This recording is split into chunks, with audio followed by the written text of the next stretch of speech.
Specific एक issue को लेकर प्रेस कॉन्फ्रेंस करें और इसलिए मैं कहना चाहता हूं Gupkar gang is a symbol of self interest, scam and separatism और यही जी और जम्मू कश्मीर में जो भी अब करप्शन करेगा या पहले की भी की होगी उसके चेहरे को बेनकाब होना ही पड़ेगा, उसका चेहरा जनता के सामने आएगा ही। नरेंद्र मोदी जी सबका साथ, सबका विकास, सबका विश्वास, इसके साथ ही चलते हैं। देश में हमने 7 करोड़ से ज्यादा महिलाओं को रसोई गैस का सिलेंडर दिया। हमने नहीं पूछा कौन दलित है, कौन मुस्लिम है, कौन ब्राह्मण है, कौन राजपूत है, ना जाति पूछी ना धर्म पूछा। 10 करोड़ शौचालय दिए, ना हमने किसी का धर्म पूछा। 2 करोड़ पक्के मकान बनाकर दिए, हमने किसी का धर्म नहीं पूछा। इस महामारी के समय 80 करोड़ लोगों को 8 महीने तक गेहूं, चावल, दाल देने का काम बिल्कुल मुफ्त में किया, हमने किसी का धर्म नहीं पूछा। हमने 15,000 करोड़ रुपया इलाज के लिए इस महामारी के लड़ने के ऊपर लगाए, हमने ना राज्य पूछा, ना धर्म पूछा, ना जाति पूछी। हमने सबका साथ, सबका विकास, सबका विश्वास से काम किया। 20.5 करोड़ महिलाओं के खाते में 1500 रुपए एक महिला के खाते में 31,000 करोड़ रुपया कुल हमने डाला। हमने नहीं पूछा कौन किस धर्म का है। 9.5 करोड़ किसानों के खाते में 2-2 हज़ार रुपए की 2 किस्तें आपदा के समय हमने डाली। हमने नहीं पूछा किसका धर्म क्या है। हमने 3 करोड़ वृद्ध, विधवा, दिव्यांग के खाते में 1-1 हज़ार रुपया, कुल 3,000 करोड़ रुपया डाला। हमने नहीं पूछा कौन किस धर्म से है।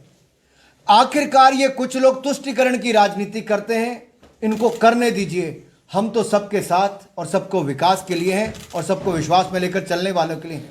और मैं एक बात कह दूं, 2006 में फॉरेस्ट एक्ट पूरे देश भर में लागू हुआ। जम्मू कश्मीर को उससे क्यों दूर रखा गया था? यही लोग थे जो दूर रखना चाहते थे, यहां पर लागू नहीं किया।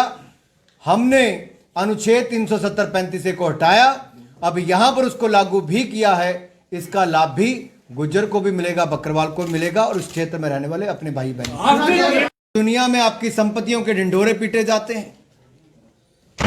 आखिरकार ये कानून किसके लिए बना था और इसमें समय समय पर बदलाव क्यों किए गए?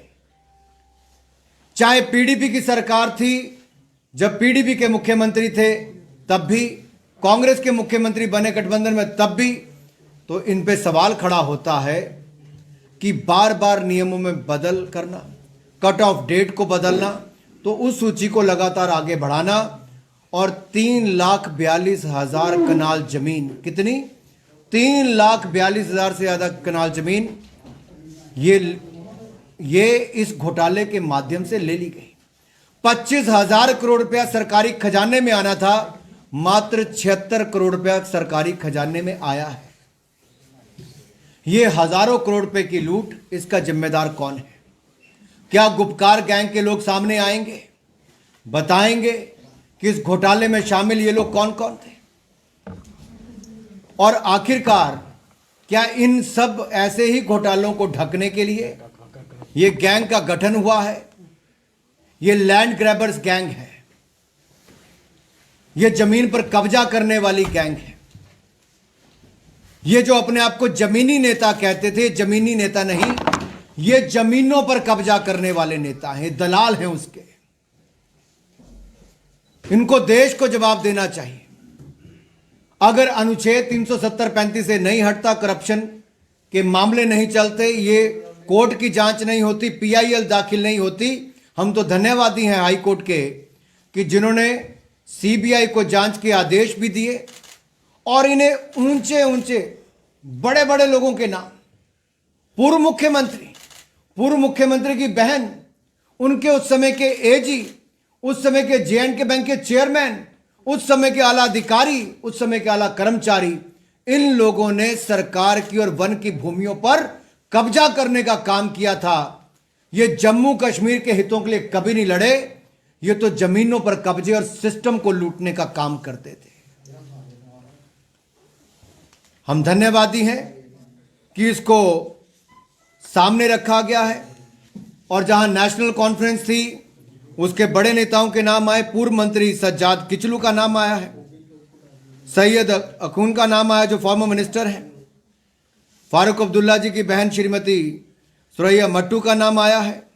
असलम गोनी जो पूर्व एजी हैं और इनके बड़े नेता हैं एनसी के, अब शायद कांग्रेस में चले गए हैं। पीडीपी के बड़े नेता हैं, पूर्व में वित्त मंत्री रहे हजीब द्राबू जी, उनके परिवार के लोगों के नाम आए हैं। कांग्रेस भी इसमें पीछे नहीं हटी। जब हम कहते थे गुपकार गैंग का समर्थन कांग्रेस क्यों करती, उसका पार्ट क्यों बनी है, तो पता चला कि अब कई एजेंडे उसके हैं साथ साथ में। माजिद वानी जी हो, के आमला जी हो, वानी जी हो, ये इनके नाम जो आए हैं कांग्रेस के, ये भी और ऐसी लंबी लिस्ट है जो नेताओं की, अधिकारियों की है, जो इस घोटाले से जुड़ी है।